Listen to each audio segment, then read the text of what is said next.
She stole my yacht.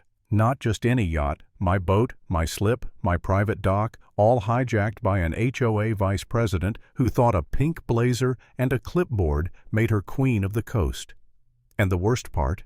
She did it the same weekend I'd promised my granddaughter, fresh out of cancer treatments, that we'd finally sail again. I walked down expecting dolphins and open water, but instead I found strangers crawling over my boat and Karen barking orders like she owned the place. I tried to keep it together for Ellie. Her small hand squeezed mine, her eyes wide and confused, but inside I was a storm. The Resolute wasn't just wood and steel. It was family. My late wife and I had spent years sanding her decks, polishing her rails, breathing life into her. And now this woman was draping cheap HOA banners across her bow, calling it community property. I told Karen flat out, "This is my boat, my slip, my dock." She looked me dead in the eye and smirked. No mistake. Slip 12. We've reserved it for a community celebration. Authorized, finalized. It belongs to everyone now. The way she said everyone made it clear she meant her and her little court of board members. My granddaughter's lip trembled, and that was the breaking point. I got her out of there before she had to hear another word. That night after dropping Ellie at home, I scrubbed wine stains off the teak deck. My fury was quiet controlled, but it burned hotter than the sun. I'd built this place, damn it. 18 years ago, it was just mud and paper plans. I paid for the dredging, I raised the buildings, I laid the pilings with my own 2 hands. I trusted management firms to handle the day-to-day. But the land, the marina, that was always mine. So how did I end up here with a fraud in high heels telling me I didn't own my own boat? The days that followed showed me this wasn't just a misunderstanding, it was a hostile takeover. I saw security footage of her running yoga classes on the docks, parties on other people's boats, a wannabe cop patrolling like it was Alcatraz. Neighbors told me about boats towed flags, torn down veterans fined for unauthorized modifications. I was furious, but I'll admit it, part of me started to wonder, maybe I was the fool here. Maybe I should have shown up to more board meetings. Maybe if I'd paid attention earlier, she wouldn't have been able to twist things. My daughter begged me to walk away to sell the property and let it go. And I considered it. I really did. Sitting there, papers spread across my desk, I thought maybe she's right. Maybe it's not worth the stress, not after everything I've already lost. But then I remembered Ellie's face crumpling into tears when she saw strangers stomping across the deck her grandma loved.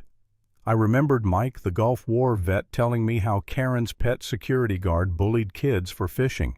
And I remembered Bill Anderson, a Marine in his 70s, slapped with a citation for flying the same flag he'd bled for. No, selling wasn't walking away, it was surrender. And I wasn't built to surrender, so I went to my safe. Buried under medals and old photographs was the truth, the original deed and the master lease agreement. A signature that made one thing clear: I didn't just own a boat slip. I owned the land. Not just the marina, the whole damn property. Karen thought she was playing HOA queen. She was standing on my dirt. And I had the papers to prove it. I didn't storm in waving documents. I played it quiet like I learned in the Coast Guard's steady hands in rough seas. First, I bought out the HOA's mortgage through a shell company. A clean, anonymous cut. Their payments, their authority, their foundation, it all flowed through me now. Then I filed termination papers voiding their so-called leasehold rights. On paper, the HOA's power evaporated overnight. But Karen didn't know it yet. She still strutted around plastering flyers with my face on them, calling me a threat. She thought she was untouchable. That illusion cracked the night of her grand gala. She announced it like it was the Oscars, black tie, champagne, the whole bit. I didn't dress up. I brought a locksmith and Mike the electrician. We changed the locks on the marina gates, installed a magnetic system keyed only to me. And then I hung a sign. Just 4 words: private property. Access revoked. When Karen arrived, sequins glittering drink in hand, she hit that gate like she was walking into her coronation. And it didn't budge. Her face when she read the sign, disbelief melting into rage. That was the first tremor before the collapse. The real quake came at the community meeting. She strutted in spinning tales about outsiders and hostile takeovers. painted me as a mad old man with vendettas. And then she asked if anyone had questions. I stood, calm folder in hand. "My name is Jack Mallory. I'm the man who built this community, and I'd like 5 minutes to correct the record." Gasps, whispers, but she couldn't stop me, not with a reporter sitting in the back. I laid it out piece by piece. The cashier's check proving my LLC owned the mortgage. The termination of leasehold agreement dissolving their authority. The deed to the marina itself proving their common access vote was a sham. Every page I held up was another nail in her coffin. But the killing blow wasn't paper. It was her own voice recorded bragging that the marina was hers, now mocking me as the old captain. The room went dead silent, and then the fury hit.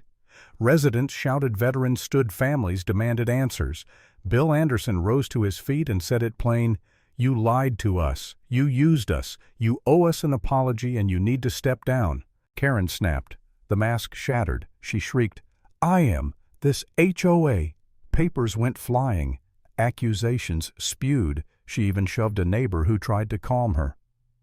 That's when the cops I'd quietly invited stepped forward, 2 officers calm and firm. "Ma'am, you need to come with us," she screamed, cursed, fought like a wild animal, but it didn't matter.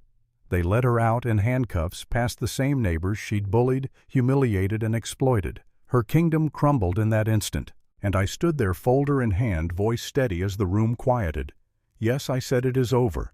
Because power isn't about shouting the loudest or waving the biggest clipboard. It's about who holds the ground under your feet and never forgetting to defend it.